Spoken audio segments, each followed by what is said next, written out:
Synthetic muscles, presented by Science at NASA. Muscles are a miracle of nature. They convert energy into motion more efficiently than any gasoline engine or electric motor.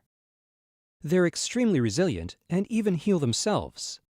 Instead of degrading with use, our muscles become stronger the more we work them. Researchers have long sought a way to recreate that miracle in prosthetics. So far, no one has succeeded. But Lenore Rasmussen, principal investigator for the U.S. National Lab-sponsored synthetic muscle investigation on the International Space Station, is getting closer. Rasmussen has been focusing her efforts on creating a new type of material for making lifelike, flexible, strong prosthetic devices that are appealing in both form and function. Her quest has led her to a class of smart materials called electroactive polymers. Rasmussen has explained that smart materials react to external stimuli such as light, temperature, and electricity.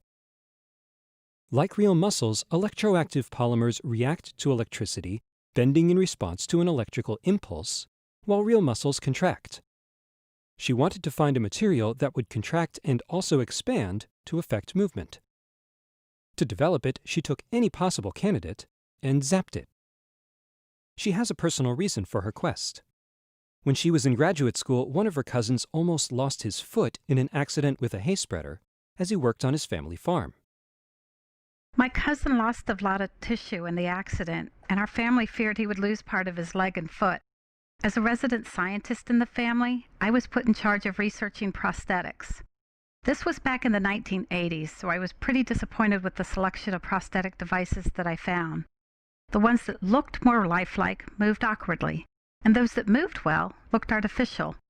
Even with the robotic arms of today, this is still true. I want the best of both worlds for people who have lost limbs, so I've been working to create a material that both looks natural and moves naturally. As it turned out, her cousin's foot and leg were saved. No prosthetics required, but the whole experience resonated with her deeply. Now she's finally found the right stuff. Her creation, synthetic muscle, behaves a lot like human muscle, converting electrical potential energy into mechanical motion. Synthetic muscle contracts in response to electricity, and by flipping the electric polarity applied, making the positive negative and negative positive, I can also get expansion, which human muscles can't do. The result is this material can bend, stretch, and contract or expand in any direction. What does all this have to do with space travel? The synthetic muscle she has created could also be used to create humanoid robots that can go where people can't or don't want to go. With ability to mimic human dexterity and mobility, such robots could serve as human assistants in space, nuclear plants, or the military. In fact, synthetic muscle samples are being tested for radiation resistance in the synthetic muscle investigation on the station, where the environment allows the samples to be exposed to a wide variety of radiation all at the same time. Variations of the material with different additives and coatings were sent to the space station and attached to lesser protected areas of its interior in April. The samples are being photographed every 5 to 6 weeks during exposure before returning to Earth in 2016, where they'll be examined to see how they held up.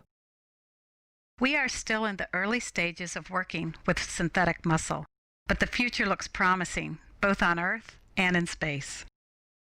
For more on investigations on the International Space Station, go to www.nasa.gov/station.